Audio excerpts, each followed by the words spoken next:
Welcome to the Noble Ape podcast, Ape Reality. I'm Tom Bartley, and this is being recorded live on TalkShoe, June 10th, 2010. Well, it's been a long time since my last Ape Reality, and I'd like to send a special shout-out to Gerald de Jong, because he's the reason I'm recording this evening. He put a little notice up on Facebook saying that he was running out of podcasts to listen to, and also I know Ape Reality is part of his listening stream, and possibly a couple of other folks who listen in. I thought I'd record another podcast. There's been a lot going on. But first, also, Gerald gave a little bit of feedback with regards to the last podcast. He said that I sounded a little tipsy. Well, actually, I think I was probably just very, very tired. The day job has been taking quite a bit out of me, but I don't need to give a narrative associated with that. Let's just put it this way. I'm happy to be employed currently, but it is taking a bit of extra time. So what has been going on with the Noble Ape development? Well, I released a version of the simulation a couple of weekends ago, and that got quite good feedback, actually. It had been the first time I'd released the simulation in roughly a year. So in this time, obviously, there have been a lot of source code changes, and obviously the major change was the 2 Windows version of the simulation, but also gave me an opportunity to release the Noble Warfare source code intertwined with the Noble Ape Simulation source.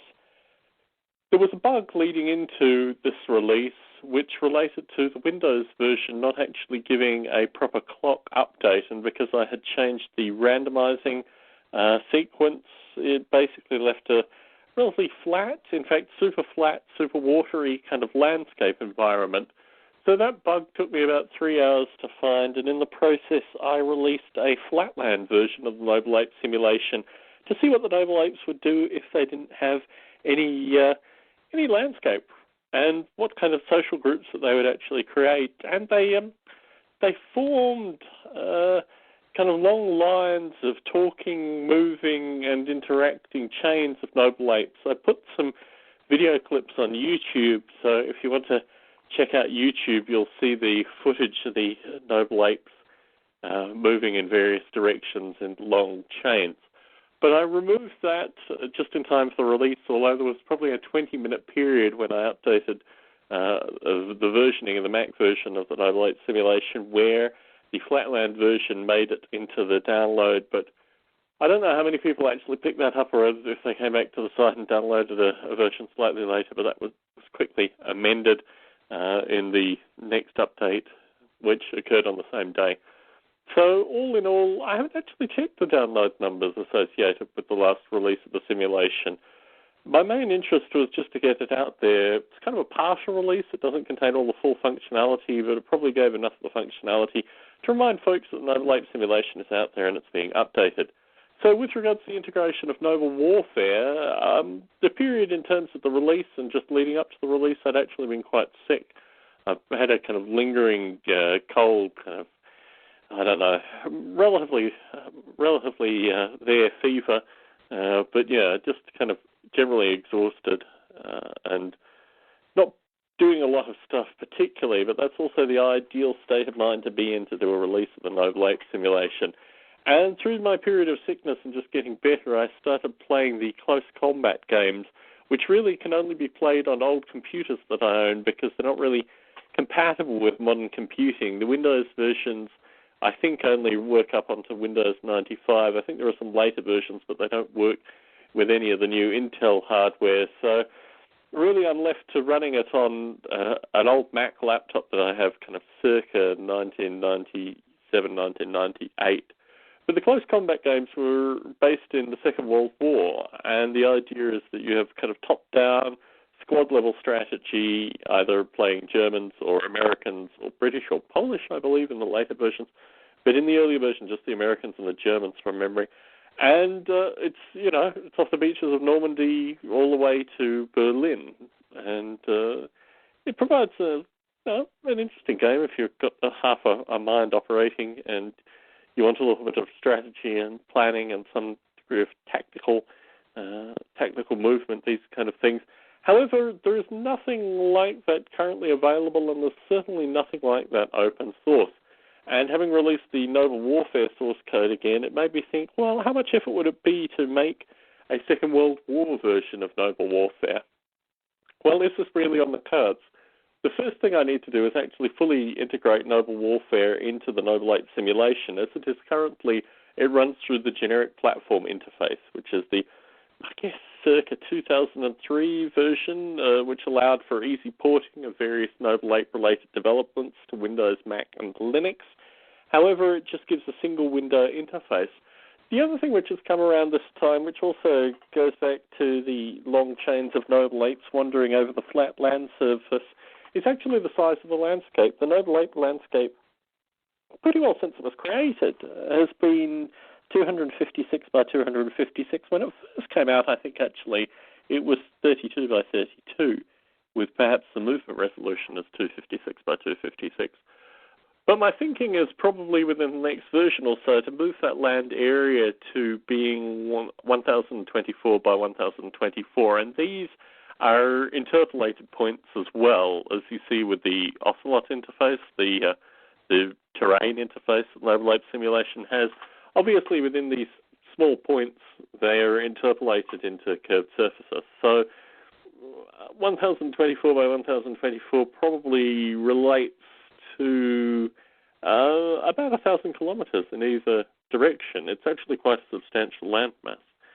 So my thinking in terms of the implementation of that is that fits very neatly into the release of Noble Warfare as well, because it gives a far larger battle map for the battles to occur on within Noble Warfare. So all of this is probably going to be coming in a time frame associated with my trip to the Bay Area and the 2 talks that I'm going to give.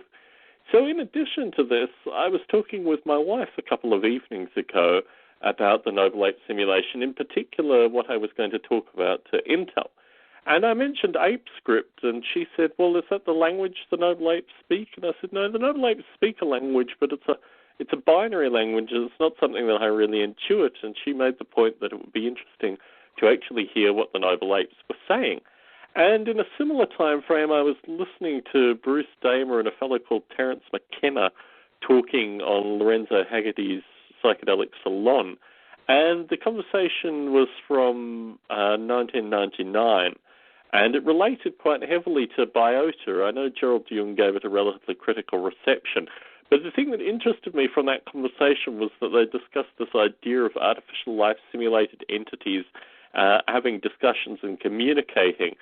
So through this, I thought this is probably something that, you know, the simulation community, the biota community, could really build from, because there's not only this idea of an external narrative in terms of the conversations that, you know, one has with others or simulated entities may have with other simulated entities.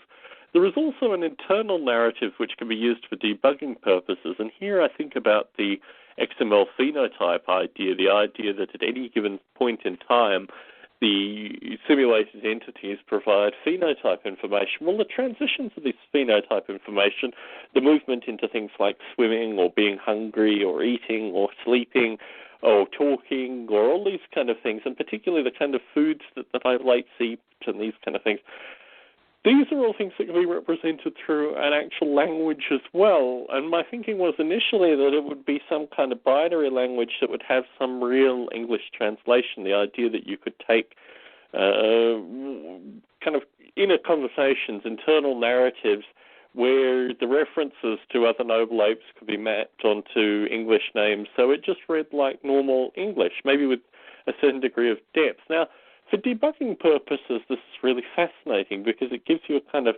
minute-by-minute or at least transition-by-transition indication of what's going on with the individual Noble Ape. Certainly, the discussion that's happened on the Biota Conversations mailing list and the feedback from Larry Yeager in particular is that this seems a little overwhelming. And I think artificial life simulators probably have this predetermination that visual representation is enough. But I think as these agents become more complex and as the interactions become more complex, then the ability to have some kind of internal language may actually prove really interesting and certainly give a different angle for debugging purposes and a kind of broader sense of the interactions. And this is immensely powerful in terms of feedback as well to simulators. The idea that when we create these simulations, we write or perhaps hope that these interactions will occur in particular circumstances, but if we get a kind of blunt indication of what these things are in a time cycle fashion. It may give us greater feedback to add improvements or just make the environment slightly more detailed or resolve certain things which are occurring in the environments which we don't get to see through traditional visualization techniques, but we will certainly get through this kind of internal narrative language applied to the individual agents. So how does this fit into the kind of time frames of what I'm talking about with the simulation? Well, it could be a relatively simple engine. I don't necessarily think it needs to be overly complicated, but having said that, in order to provide interesting English language, it needs to be slightly more advanced than just a kind of point-by-point description of state transitions. So in that regard, I'm really thinking of it being a narrative engine more than anything, which is something that I've always wanted to develop with the early history, or actually the prehistory of the Noble Ape Simulation included this thing called LASSIE, Lasie, which was the language simplification engine. And as I mentioned in Nature-Inspired Informatics, there was a chance that the language simplification engine would actually be the cognitive simulation for Noble Ape. So I've always had this kind of passing interest in narrative engines and the stuff that can come from that. And certainly Larry Yeager gave feedback to the Biotic Conversations mailing list that there had been some neural network work associated with these kind of narrative communications. The other important point with regards to the internal narrative is it can be very easily externalized and then interpreted by other Noble Apes as well. And I think particularly if there's a binary version of this which is then translated into English, the binary version could have some kind of understanding or decoding element associated with other apes that may hear this narrative too. And then it becomes a very different kind of simulation. I think really the seed of an idea in terms of putting language in these simulations may take the participants in a variety of different directions. In any case, I'm probably rambling, and I've probably already lost Gerald's attention, and as my sole purpose was really to get his attention with regards to this podcast, I should probably leave it at this stage. I don't know when I'm going to record another Ape Reality. I have a chapter due to Dick Gordon in 5 days, of which I'm nearly finished. I just have to kind of tighten things a little, add a few more references, and then present it as is. And then Bruce Damer and I have another one of these Dick Gordon book chapters that we have to work on. It really is quite hectic. I'm also part of the Evo Grid A-Life 12 paper. In fact, reading through it, there's quite a bit of shaping that comes from your humble correspondent, which is actually quite nice. Although I'm referenced relatively low down in the byline, it's mainly because the folks who are higher in the byline seem to have various logistical connections. Although, to be fair, Peter Newman has he's a paid employee of Bruce in terms of actually generating this Evo Grid stuff. So this is Tom Bartley in Las Vegas, Nevada, currently coming to you from my library. If you have any questions, any comments, I'm still looking forward to hearing from folks who want me to talk about particular topics. The new, slightly cheaper version of the original manuals should be coming out relatively shortly. While I was sick in bed, I perused over an old copy of the original manuals, and I noticed Bob Mottram had purchased the Cafe Press version, which I guess with the pound and the state that it is not as much of a bargain as it once was. But the new release of the original manuals will be considerably cheaper, fewer, well, probably a similar kind of format, only a standard book size, as opposed to the kind of bizarre-sized Cafe Press, and also full spell-check US English versus the kind of hybridized Australian English. So I'm not really sure when that will be coming out. My sense is probably in a September kind of time frame. The next text that I have due is in mid-September, and it's going to be considerably less philosophy, considerably more kind of analytical research, unfortunately, so it'll probably be equally time-consuming. But with the kind of fun projects that I've got with Noble Warfare in particular and other aspects of this language engine in the Noble Ape Simulation, I think I'll have some fun stuff to do in the interim. Anyway, thank you very much for tuning into this podcast. Look forward to you tuning into the next podcast.